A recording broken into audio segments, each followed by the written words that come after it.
माँ की ममता। एक छोटे से कस्बे में समीर नाम का एक लड़का रहता था।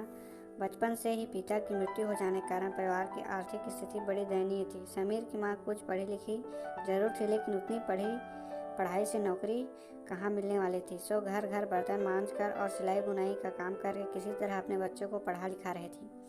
समीर स्वभाव से थोड़ा शर्मिला था और अक्सर चुपचाप बैठा रहता था। एक दिन जब वो स्कूल से लौटा तो उसके हाथ में एक लिफाफा था। उसने माँ को लिफाफा पकड़ाते हुए कहा, माँ, मास्टर साहब ने तुम्हारे लिए चिट्ठी भेजी है, जरा देखो तो इसमें क्या लिखा है। माँ ने मन ही मन में चिट्ठी पढ़ी और मुस्कुराकर बोली, बेटा, इसमें लिखा है कि आपका बेटा बहुत होशियार है। इस स्कूल के बाकी बच्चों की तुलना में इसका दिमाग बहुत तेज है। हमारे पास इसे पढ़ाने लायक शिक्षक नहीं है, इसलिए कल से आप इसे किसी और स्कूल में भेजें। यह बात सुनकर समीर को स्कूल न जाने का दुख तो हुआ, पर साथ ही उसका आत्मसम्मान बढ़ गया। वो कुछ खास है, उसकी बुद्धि तीव्र है। माँ ने उसका दाखिला ने स्कूल में करा दिया। समय बीतने लगा। समीर ने खूब मेहनत से पढ़ाई की, आगे चलकर सिविल सर्विसेज की परीक्षा में पास की और IAS ऑफिसर बन गया। समीर की माँ अब बूढ़ी हो चुकी थी और कई दिनों से बीमार भी चल रही थी और एक दिन अचानक उनकी मृत्यु हो गई।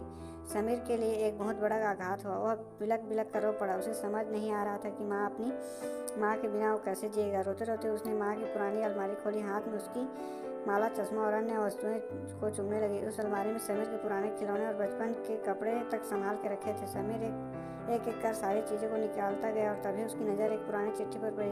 दरअसल यह वही चिट्ठी थी जो मास्टर साहब ने 18 साल पहले दी थी।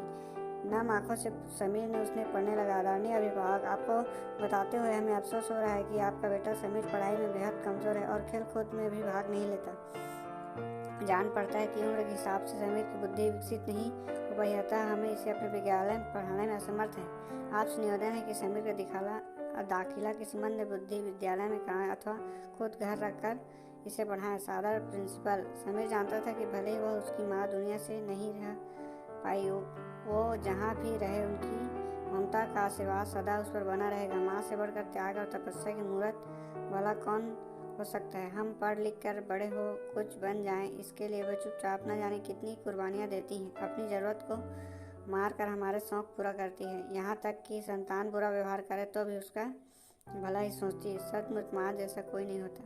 Thank you. इस वीडियो कंप्लीट देखने के लिए धन्यवाद। इसी तरह के वीडियो देखने के लिए चैनल को सब्सक्राइब करें।